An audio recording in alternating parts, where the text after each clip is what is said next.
샬롬. 이 자리에 모이신 여러분들을 주님의 이름으로 환영하고 축복합니다. 오늘은 악을 버리라 라는 제목으로 하나님 말씀 나누도록 하겠습니다. 우리는 지난주에 선을 따라 행하라는 바울의 권면을 보았습니다. 데살로니가 교회는 세워진 지 얼마 되지 않은 초신자 교회였고 신앙이 연약한 자들이 많았습니다. 교회 안에는 지도자들이 있었고 그들 또한 완벽하지 않았습니다. 미성숙한 모습을 보며 실망한 사람도 있었을 것입니다. 그러한 상황에서 바울은 지도자를 사랑으로 가장 귀히 여기라고 말합니다. 왜냐하면 지도자는 너희 가운데서 수고하고 주 안에서 너희를 다스리며 권하는 자들이었기 때문입니다. 이것을 통해 교회 안에서 화목을 이루어야 했습니다. 그리고 바울은 지도자뿐만 아니라 일반 성도에 대한 권면도 합니다. 게으른 자를 권계하는 것, 마음이 약한 자를 격려하는 것, 힘이 없는 자들을 붙들어주는 것, 모든 사람에게 오래 참는 것이 바울의 권면이었습니다. 그런데 바울의 권면은 교회 안의 성도로 끝나지 않습니다. 데살로니가 성도는 핍박받았습니다. 그래서 자신을 괴롭히는 사람들에게 복수하고자 하는 유혹이 찾아왔습니다. 이러한 상황에서 바울은 악을 악으로 갚지 말라고 이야기합니다. 이것만이라면 할 수 있을 것 같습니다. 그런데 바울은 이것으로 만족하지 않습니다. 오히려 그들에게 선을 행하라고 이야기합니다. 악으로 갚는 것이 끝이 아니라 선까지 나아가는 것이 바로 바울의 권면이었습니다. 그리고 오늘 말씀인 16절은 항상 기뻐하라고 말합니다. 현재 데살로니가 교회의 상황은 어떻습니까? 앞서 말했듯이 고통과 고난의 연속이었습니다. 목숨이 위험한 상황이었습니다. 하루하루 발각되지 않기만을 바라며 살았습니다. 그런데 이러한 상황에서 바울은 기뻐하라고 말합니다. 우리는 여기에서 한 가지 정황을 보아야 합니다. 데살로니가 교회는 예수님의 재림에 굉장히 집착했고 관심이 있던 교회였습니다. 그리고 이 데살로니가 전설을 관통하는 주제 중에 하나가 바로 재림입니다. 그렇다면 오늘 말씀 또한 이 재림의 관점에서 볼 수 있습니다. 재림을 기다리며 준비하는 것은 이 땅을 살아가는 성도라면 마땅히 가져야 할 자세입니다. 그렇다면 재림은 어떻게 준비해야 합니까? 바로 항상 기뻐하는 것으로 시작합니다. 기쁨은 모든 사람이 원합니다. 기쁨을 거부하거나 싫어하는 자들은 아무도 없을 것입니다. 기쁨은 강력한 동인이 되고 무언가를 하는 원동력이 됩니다. 우리를 움직이는 힘은 기쁨에서 나오곤 합니다. 그렇기에 모든 사람이 기뻐합니다. 그러나 이 기쁨이 항상 우리 곁에 있는 것은 아닙니다. 불안, 염려, 분노 같은 부정적인 감정은 항상 우리 곁에 있습니다. 이러한 환경에서 기쁨은 되게 수동적입니다. 우리가 기쁨이란 감정을 생각할 때 환경과 상황과 조건이 충족되거나 어려운 일이 해소되면 기쁨을 느끼곤 합니다. 그런데 오늘 말씀에서는 항상 기뻐하라고 이야기합니다. 기뻐지는 것이 아닙니다. 게다가 바울은 항상 기뻐하라고 말합니다. 우리가 기쁘고 행복하고 즐거울 때 기뻐하는 것은 당연합니다. 싫어도 기뻐하게 됩니다. 그러나 우리에겐 슬픔, 고난, 실패가 있습니다. 그 아픔의 자리에서도 항상 기뻐하라는 것입니다. 이러한 일이 실제로 가능한 것입니까? 게다가 이 편지를 쓴 바울이나 이 편지를 읽는 데살로니가 성도의 상황을 살펴보면 이 말은 더욱 이상합니다. 바울은 현재 고린도에서 이 편지를 쓰고 있습니다. 데살로니가에서 고린도까지 온 여정이 얼마나 힘들었습니까? 바울은 데살로니가 지역에 와서 복음을 선포하고 가르쳤습니다. 그 효과는 가히 대단했다고 볼 수 있었습니다. 그러나 그것도 잠시였고 유대인들의 방해와 간섭은 점점 심해졌습니다. 결국 바울은 베레아로 갈 수밖에 없었습니다. 물론 바울 일행은 베레아에서도 복음을 전했고 반응은 역시 아주 뜨거웠습니다. 그러나 그것도 잠시였습니다. 데살로니가에 있는 유대인들이 쫓아와서 다시 바울 일행을 방해하고 괴롭혔습니다. 또다시 바울은 베레아를 떠날 수밖에 없었고 이번에는 아덴으로 도착했습니다. 그런데 그곳에선 예전과 다르게 철학자들이 있었습니다. 그들은 바울이 선포한 복음을 비웃었고 조롱했습니다. 그 뒤에 도착한 곳이 바로 고린도입니다. 데살로니가에서 고린도까지 이르는 여정은 너무나도 힘들었습니다. 어찌 보면 기뻐할 수가 없었습니다. 기뻐할 수 있는 이유는 하나도 찾을 수 없고 기뻐하지 않을 이유는 수천 가지라도 찾을 수 있을 것만 같습니다. 이것이 지금 바울의 상황입니다. 그리고 데살로니가 성도들은 또 어떻습니까? 그들은 핍박받고 있습니다. 위기가 자기 주변을 도사리는 상황, 조금이라도 긴장을 풀면 목숨이 위험해지는 그러한 상황입니다. 그런 상황에서 어떻게 항상 기뻐할 수 있겠습니까? 이것은 마치 폭력과도 같습니다. 절대 그렇게 하지 못하는데 억지로 시키는 그런 폭력적인 말 같습니다. 그러나 사랑하는 성도님들, 데살로니가 성도들이 기뻐할 수 없는 상황에도 기뻐할 수 있는 이유는 분명 있습니다. 왜냐하면 성도는 예수님과의 관계가 있기 때문입니다. 재림을 기다리는 성도는 다시 오실 예수님을 반드시 만나게 됩니다. 물론 예수님을 다시 만날 때까지 고통, 질고, 아픔이 있을 수 있습니다. 그러나 예수님은 반드시 다시 오십니다. 우리가 사랑하는 예수님과 평생 교제하는 축복을 누리는 날은 반드시 오게 됩니다. 그렇기에 기뻐할 수 있습니다. 지금 상황이 어떻다 할지라도, 환경이 어떻다 할지라도 주님이 강림하는 그날을 기대한다면 기뻐할 수 있습니다.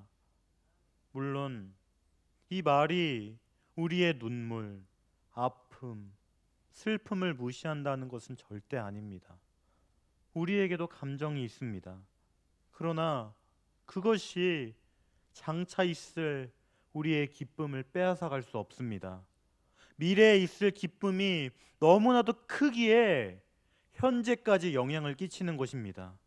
우리에겐 아픔과 슬픔과 눈물을 이겨낼 수 있는 기쁨이 있습니다. 그래서 그것을 기억하며 항상 기뻐할 수 있습니다. 그리고 바울은 기뻐할 수 있는 또 한 가지 방법을 제시합니다. 17절은 쉬지 말고 기도하라 이렇게 나옵니다. 항상 기쁨을 유지할 방법이자 수단인 기도가 나옵니다. 그런데 이 방법 또한 쉽지 않습니다. 왜냐하면 쉬지 말고 기도해야 하기 때문입니다. 쉬지 말고 기도하는 것 가능한 일입니까? 여기 계신 모든 분들은 기도할 것입니다. 그렇다면 쉬지 않고 기도하십니까? 이것을 문자적으로 받아들인다면 저 또한 하고 있지 않습니다. 그렇다면 바울은 불가능한 일을 요구하는 것입니까? 그렇지 않습니다. 여기 쉬지 말고로 번역된 헬라어는 아디알레이 프토스입니다. 그런데 예수님은 이 단어를 표현하며 기도에 대해 설명한 바가 있습니다. 누가복음 18장 1절은 예수께서 그들에게 항상 기도하고 낙심하지 말아야 할 것을 비유로 말씀하여, 이렇게 나옵니다. 즉, 이 예수님의 논지는 기도가 낙심 때문에 멈춰서는 안 된다는 것입니다. 사랑하는 성도님들, 우리는 기도하지만 다양한 이유로 기도를 멈춥니다. 그 이유 중에 하나가 바로 낙심입니다. 기도해봤자라는 생각. 기도해도 아무것도 바뀌지 않는 것처럼 느껴지기에 우리는 기도를 그만두게 됩니다. 그러나 오늘 말씀은 우리에게 쉬지 말고 기도하라고 말합니다. 우리에게 좋은 일이 있을 때도 있습니다. 그러나 나쁜 일이 있을 때도 있습니다. 어느 상황에서 기도해야 합니까? 정답은 둘 다입니다. 우리에게 기도를 멈춰야 하는 이유란 존재하지 않습니다. 기쁠 때는 기뻐서 기도해야 하고, 슬플 때는 슬퍼서 기도해야 하고, 화날 때는 화나서 기도해야 하고, 즐거울 때는 즐거워서 기도해야 합니다. 즉, 우리의 마음은 언제나 기도할 수 있는 상태로 준비되어야 한다는 것입니다. 그리고 쉬지 말고 기도하면 어떻게 됩니까? 바로 우리의 아버지 되신 하나님과 더욱 친밀해집니다. 우리를 찾으시고 하나님을 부르고 하나님께 가까이 가고 아버지 되신 하나님을 의지하게 되는 것입니다. 그리고 18절은 범사에 감사하라. 이것이 그리스도 안에서 너희를 향하신 하나님의 뜻이니라. 이렇게 나옵니다. 감사란 단어는 우리가 흔히 들을 수 있는 단어입니다. 이 단어는 비단 교회만이 아니라 세상에 속한 공동체에서도 들을 수 있습니다. 그러나 그리스도인의 감사는 다릅니다. 왜냐하면 그리스도인에게 감사란 앞에 범사를 포함하기 때문입니다. 예수님 안에 있는 우리에게 한 가지 질서를 발견하게 됩니다. 그것은 바로 값없이 주어지는 은혜라는 질서입니다. 이 세상은 일한 대로, 능력대로, 공로대로, 자격대로가 법칙입니다. 이것은 누구도 부정할 수 없고 누구나 공감할 것입니다. 그러나 이러한 세상을 사는 우리가 예수님 안에서 전혀 다른 질서를 발견하게 됩니다. 일할 것이 없음에도 주어집니다. 공로를 세우지 못했음에도 주어집니다. 자격이 없음에도 값없이 하나님의 풍성한 선물이 우리에게 주어졌습니다. 이것이 바로 은혜입니다. 사랑하는 성도님들, 우리가 경험하고 누리는 이 구원이란 은혜, 이것에 우리의 노력이 1%라도 들어가 있습니까? 그렇지 않습니다. 우리가 한 것은 아무것도 없습니다. 오히려 구원받지 말아야 했습니다. 그저 죄악 속에 살아가고 하나님을 거부하며 살아갔던 것이 우리입니다. 욕심대로 살아가고 자기 자신밖에 모르며 살아갔던 것이 우리입니다. 그러한 우리에게 구원은 선물처럼 다가왔습니다. 아무런 값 없이, 자격 없이, 노력 없이 우리가 누리게 되었습니다. 그러나 우리에게 아무런 값 없이 주어졌다 할지라도 대가는 치러졌습니다. 우리가 아니라 바로 예수님이 십자가에서 이루셨습니다. 십자가에서 보혈을 흘리심으로 우리의 죗값을 대속하심으로 우리가 구원받았습니다. 우리의 노력이 1%도 들어가지 않는 100% 예수님의 공로로 우리가 구원받았습니다. 그래서 이 구원은 우리에게 선물이고 은혜입니다. 사랑하는 성도님들, 구원이 우리에게 주어졌습니다. 우리가 어떠한 노력을 해서 성취했다면 감사할 수 없을 것입니다. 그러나 우리가 성취한 것이 아니기에 우리는 감사할 수밖에 없습니다. 그렇다면 감사란 단순히 구원의 영역에만 머무는 것입니까? 그렇지 않습니다. 18절은 분명히 범사, 즉 모든 일이라고 말합니다. 우리의 삶에서 감사란 단순히 구원의 영역에만 멈춰 있지 않습니다. 그리고 은혜 역시 구원의 영역에만 통용되는 단어가 아닙니다. 사랑하는 성도님들, 우리에게 값없이 주어진 것이 얼마나 많습니까?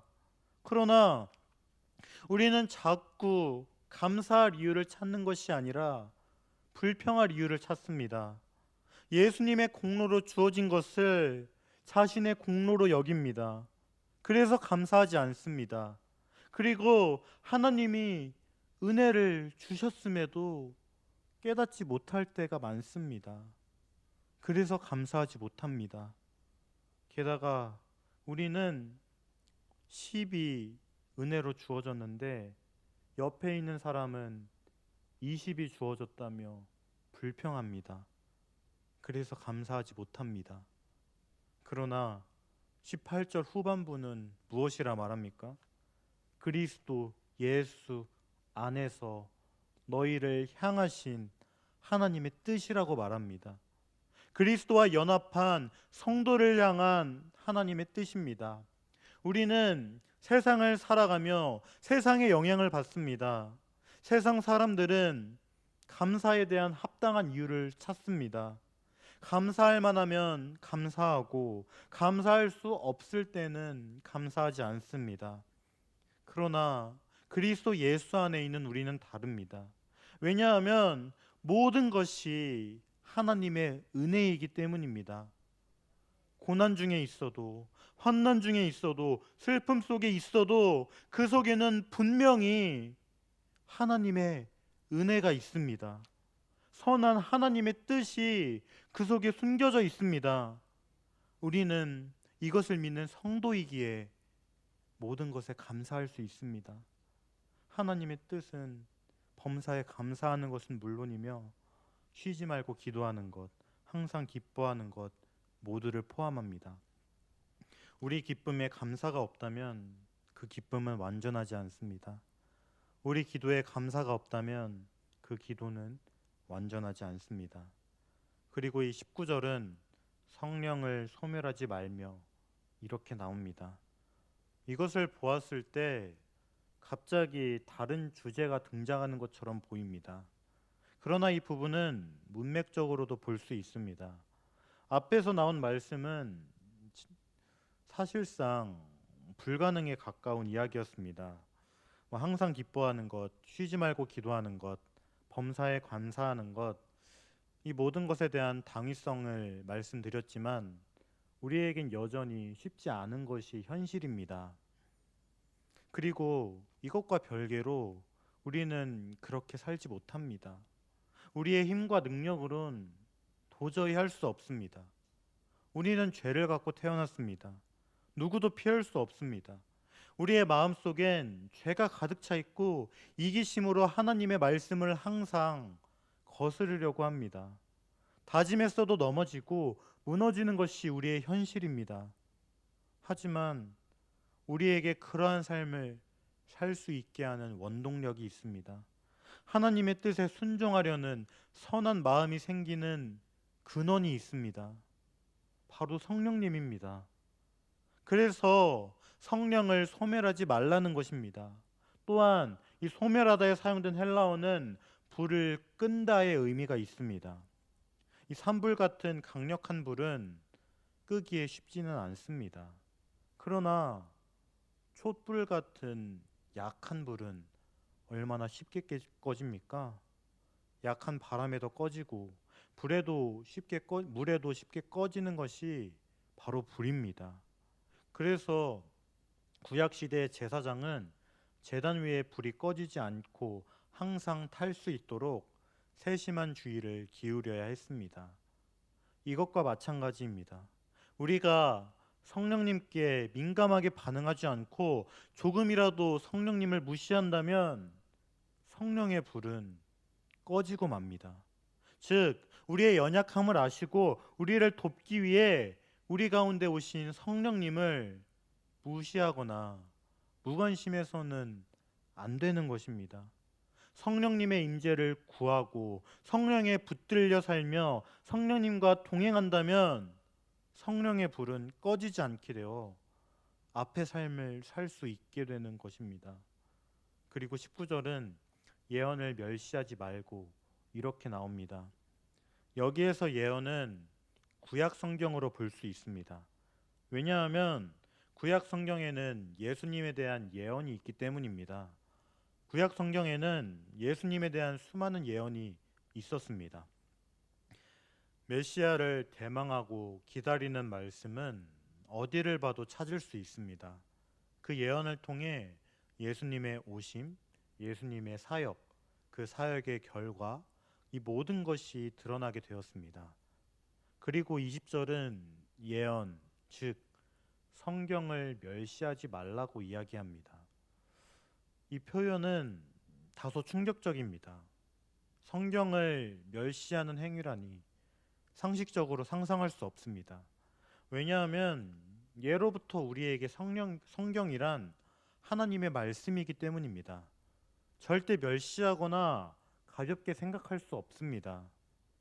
그러나 우리는 다양한 방법으로 또는 자신이 알아채지 못한 채 성경을 멸시하곤 합니다. 우리는 하나님의 말씀대로 살아가야 한다는 것 모두가 알고 있습니다. 그러나 세상을 살아갈 땐 어떻습니까? 하나님의 말씀대로 살아가기를 포기하며 자기 합리화합니다.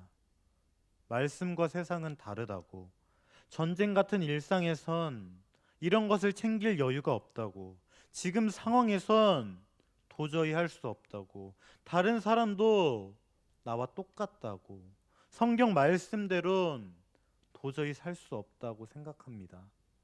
저 또한 그러한 생각을 하며 살았던 경험이 있습니다. 그러나 성경이 하나님의 말씀이고 진리이고 세상을 통치하는 하나님의 방법이라고 생각한다면 그럴 수 없습니다. 이러한 생각과 행동 또한 말씀을 멸시하는 것입니다. 성경을 멸시하지 않는다면 어떠한 상황이라 할지라도 말씀대로 살아가려고 몸부림치게 될 것입니다. 그래서 21절과 22절은 범사에 헤아려 좋은 것을 취하고 악은 어떠한 모양이라도 버리라, 이렇게 나옵니다. 성경을 멸시하지 않기에 모든 것을 헤아리는 기준이 성경이 됩니다.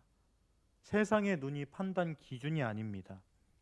세상에선 좋아 보일지라도 성령의 눈에서 악이라면 취하지 말아야 합니다. 세상에서 아무리 좋아 보여도 성경에서 악이라 말한다면 악일 수밖에 없습니다. 데살로니가 지역을 보면 얼마나 좋은 것들이 많이 있겠습니까? 쾌락과 향락, 물질, 영광, 힘, 권력, 모든 것이 공존하는 장소가 바로 데살로니가였습니다. 게다가 로마 황제를 주라 고백한다면 안전이 보장되고 예수님을 주라 고백하면 위험이 뒤따릅니다. 인간이라면 누구나 이러한 것들에 욕심내고 취하고 싶어 합니다. 그러한 데살로니가 성도들에게 바울은 말합니다. 범사에 헤아려 좋은 것은 취하고 악은 어떠한 모양이라도 버리라고. 그리고 그것은 성령을 소멸하지 않을 때와 예언을 멸시하지 않을 때 가능하게 됩니다. 사랑하는 성도님들, 그렇다면 우리는 어떻습니까? 오늘 말씀이 데살로니가 교회에만 통용되는 말씀이 아니란 것은 당연히 알고 계실 것입니다. 항상 기뻐하며 쉬지 말고 기도하며 범사에 감사하라는 하나님의 뜻은 우리에게 분명히 영향을 끼칩니다. 그러나 현실적으로는 굉장히 힘듭니다.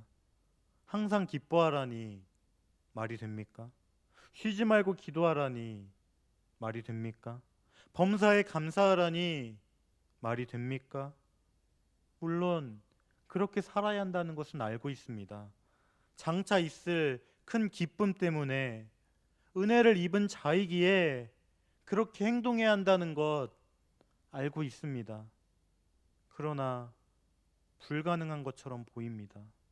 그래도 하나님의 뜻이기에 어쩔 수 없이 해야 한다는 그러한 생각이 듭니다. 그러나 사랑하는 성도님들, 하나님은 우리에게 아무런 대책 없이 이러한 명령을 하는 것이 아닙니다. 우리에게 불가능한 것을 요구하지 않았습니다. 왜냐하면 우리는 그리스도 예수 안에 있기 때문입니다. 예수 그리스도 안에 있는 우리에게는 성령님이 계십니다. 그리스도와 연합한 우리에게는 하나님께서 성령님을 주셨습니다. 그렇다면 성령님의 능력으로 성령님을 의지한다면 할 수 있습니다. 성령의 불이 꺼지지 않도록 민감하게 반응한다면 할 수 있습니다.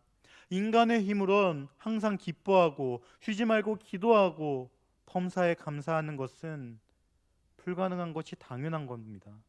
그러나 성령님을 의지한다면 할 수 있습니다. 사랑하는 성도님들, 성령을 소멸하지 말고 성령님을 의지하며 살아가시기 바랍니다. 또한 오늘 말씀은 우리에게 예언을 멸시하지 말라고 이야기합니다. 그리고 데살로니가 성도들과 마찬가지로 우리는 세상을 살아갑니다. 세상에는 많은 것들이 있습니다. 데살로니가에 있던 쾌락, 향락, 물질, 영광, 힘, 능력, 재물, 이 모든 것이 현 시대를 살아가는 우리도 마주하고 있습니다. 우리는 이러한 것들에 노출되고 영향받으며 살아갑니다. 그리고 우리는 이러한 것들을 위해 타협하곤 합니다. 좋은 것이 나쁜 줄도 모르고 악인지도 모르고 취하곤 합니다. 그러나 범사에 헤아려 좋은 것을 취하고 악은 어떠한 모양이라도 버리라고 말합니다. 세상의 눈으로 아무리 좋아 보이는 모양을 할지라도 성경의 눈으로 악이라면 버려야 합니다. 그것이 우리에게 어떠한 유익을 주고 쾌락을 주고 즐거움을 줄지라도 악이라면 버려야 합니다.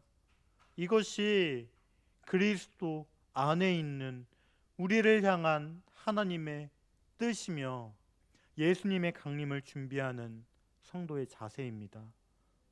사랑하는 성도님들, 세상을 살아가는 것 쉽지 않습니다. 게다가 그 안에서 그리스도인답게 살아가는 것 더욱 쉽지 않습니다. 이러한 현실에서 우리는 좌절하고 낙심에 빠집니다. 항상 기뻐해야 함에도 기뻐하지 못하고 쉬지 말고 기도해야 함에도 기도하지 못하고 범사에 감사해야 함에도 감사할 수 없습니다. 그러나 사랑하는 성도님들, 하나님은 우리에게 성령님을 주셨습니다. 우리에겐 할 수 없지만 성령님을 의지한다면 할 수 있습니다. 또한 성령님을 의지하여 성경을 읽는다면 모든 일에 좋은 것과 악한 것을 구별할 지혜 또한 주실 것입니다. 그리고 좋은 것을 취하고 악을 버릴 수 있는 힘 또한 성령님께서 주실 것입니다. 사랑하는 성도님들, 오늘 말씀을 기억하며 살아가시기 바랍니다. 그래서 성령님을 의지하며 말씀으로 이 세상을 살아가는 성도님들이 되기를 주님의 이름으로 간절히 소망합니다. 이 시간 말씀을 놓고 다 같이 기도하겠습니다. 우리들